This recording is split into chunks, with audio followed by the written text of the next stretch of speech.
जय हिंद एवरीवन।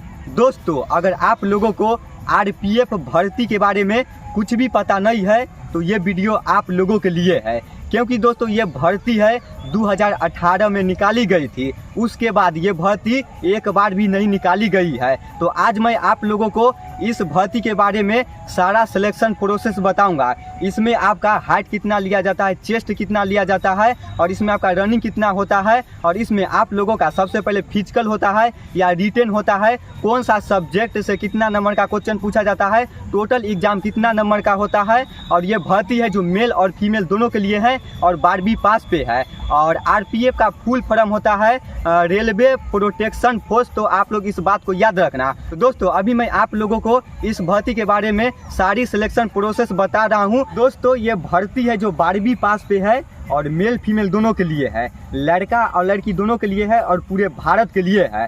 तो दोस्तों, ये भर्ती है किस महीना में निकलेगी मैं आप लोगों को संभावना बताऊंगा, ठीक ना। ऐसा नहीं कि मैं लिख के दे दूंगा इसी महीना में आएगा, आप लोग रियल में मत ले लेना। मैं आप लोगों को ऐसा इसलिए बता रहा हूँ क्योंकि अगले साल इलेक्शन होने वाला है। तो दोस्तों, अभी मैं ग्राउंड पे आया था तो मैं सोचा आप लोगों को इस भर्ती के बारे में सारा सिलेक्शन प्रोसेस बता देता हूँ। और दोस्तों, पहले ग्राउंड पे रनिंग करने के लिए आते थे तो बहुत सारे भाई चारों तरफ से अपना एक्सरसाइज करते थे, रनिंग करते थे। लेकिन अभी आप लोग देख सकते हो चारों तरफ भैंस अपना चढ़ रहा है। तो दोस्तों, ये ग्राउंड का हाल है। जब से इंडियन आर्मी में अग्निवीर लागू हुआ तब से युवा सबका मनोबल बहुत ही डाउन हो गया। आप लोग देख सकते हो, जब इंडियन आर्मी में अग्निवीर लागू नहीं था तो इस समय में दोस्तों ग्राउंड पर इतना सारा भाई आते थे, इतना सारा भीड़ लगता था। आप लोग देखे होंगे तो पता ही होगा।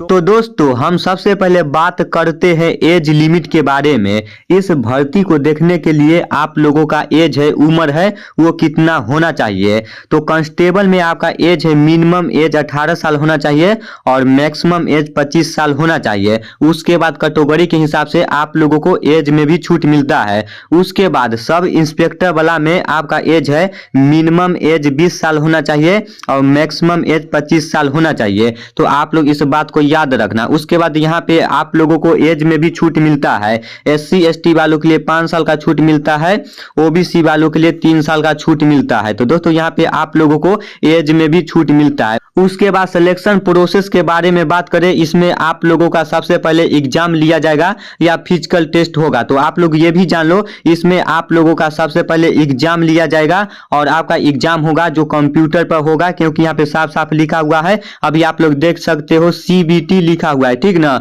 CBT का फुल फॉर्म होता है कंप्यूटर बेस्ड टेस्ट। तो आप लोग इस बात को याद रखना। उसके बाद आप लोगों का एग्जाम होने के बाद फिजिकल टेस्ट होगा, ठीक ना। और फिजिकल आप लोगों का कितना होगा वो भी मैं आप लोगों को नीचे में बता रहा हूं। और हाइट कितना लिया जाता है, दौड़ कितना होगा, अभी मैं आप लोगों को सारी बातें बता रहा हूं, आप लोगों को थोड़ा भी कंफ्यूजन नहीं होगा। उसके बाद दोस्तों, इसमें आप लोगों का डॉक्यूमेंट वेरिफिकेशन होगा, ठीक ना। लास्ट में आपका डॉक्यूमेंट वेरिफिकेशन होगा, तो आप लोग इस बात को याद रखना। उसके बाद इसमें आप लोगों का निगेटिव मार्क्स भी है, ठीक ना। तो आप लोग इस बात को याद रखना, इसमें आप लोगों का निगेटिव मार्क्स भी है, तो आप लोग इस बात को याद रखना। उसके बाद यहाँ पे कौन सा सब्जेक्ट से कितना नंबर का क्वेश्चन पूछा जाएगा तो सारा डिटेल में बता दिया गया है, आप लोग इसको देख लेना, ठीक ना। आपका टोटल एग्जाम है 120 नंबर का होगा और आपका टाइमिंग है 90 मिनट मिलेगा, यानी कि 1.5 घंटा टाइमिंग मिलेगा। और इसमें आपका निगेटिव है 1/3 का है, तो आप लोग इस बात को याद रखना।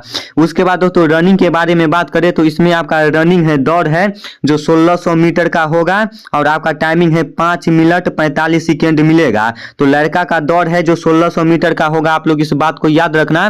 और इसमें आप लोगों का लॉन्ग जंप भी है, तो लॉन्ग जंप है 14 फीट होगा और हाई जंप है 3 फीट होगा, तो आप लोग इसको याद रखना। उसके बाद फीमेल लड़की के बारे में बात करें तो लड़की का दौड़ है 800 मीटर का होगा, 800 मीटर का दौड़ होगा और टाइमिंग है 3 मिनट 40 सेकेंड मिलेगा। उसके बाद लड़की का भी लॉन्ग जंप है, तो लड़की का लॉन्ग जंप है थोड़ा कम है लड़का से, 9 फीट लॉन्ग जंप है लड़की का और हाई जंप है 3 फीट। तो लड़का से है, एक एक फीट कम है। तो आप लोग इस बात को याद रखना। तो दोस्तों ये बताए हैं ऊपर में ये कांस्टेबल वाला के लिए था और नीचे में ये सब इंस्पेक्टर वाला के लिए है। तो आप लोग इसको देख लेना। और जो भी मैं आप लोगों को ये बता रहा हूँ डाटा, ये पुराने वाला डाटा बता रहा हूँ। इस भर्ती के बारे में मैं आप लोगों को जो कुछ भी बताया हूँ, इस भर्ती का सिलेक्शन प्रोसेस, तो पुराने वाले डाटा के हिसाब से बताया हूँ। आप लोग ये मत समझना कि रोहितबा अपना पास से बताया है। जो कुछ भी मैं आप लोगों को इस भर्ती के बारे में बताया हूँ तो पुराने वाले डाटा के हिसाब से बताया हूँ। आप लोगों को पता भी चल गया होगा ये नोटिफिकेशन देखने के बाद।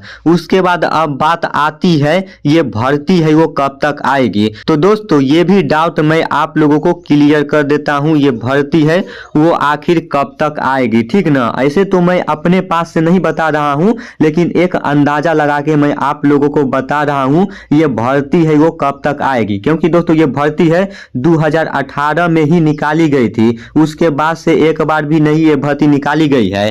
तो लगता है इस बार इलेक्शन होने वाला है, तो हो सके तो जनवरी फरवरी महीना तक ये भर्ती देखने को मिल जाए तो बहुत ही खुशी की बात होगी। हमको लगता है ये भर्ती है जो जनवरी से फरवरी महीना तक देखने को शॉर्ट नोटिफिकेशन मिल जाएगा। क्योंकि अगले साल इलेक्शन होने वाला है और ये 2018 में ही भर्ती निकाली गई थी, उसके बाद से एक बार भी नहीं भर्ती निकाली गई है। तो चांस है जनवरी से फरवरी महीना तक ये भर्ती आने की, ठीक ना।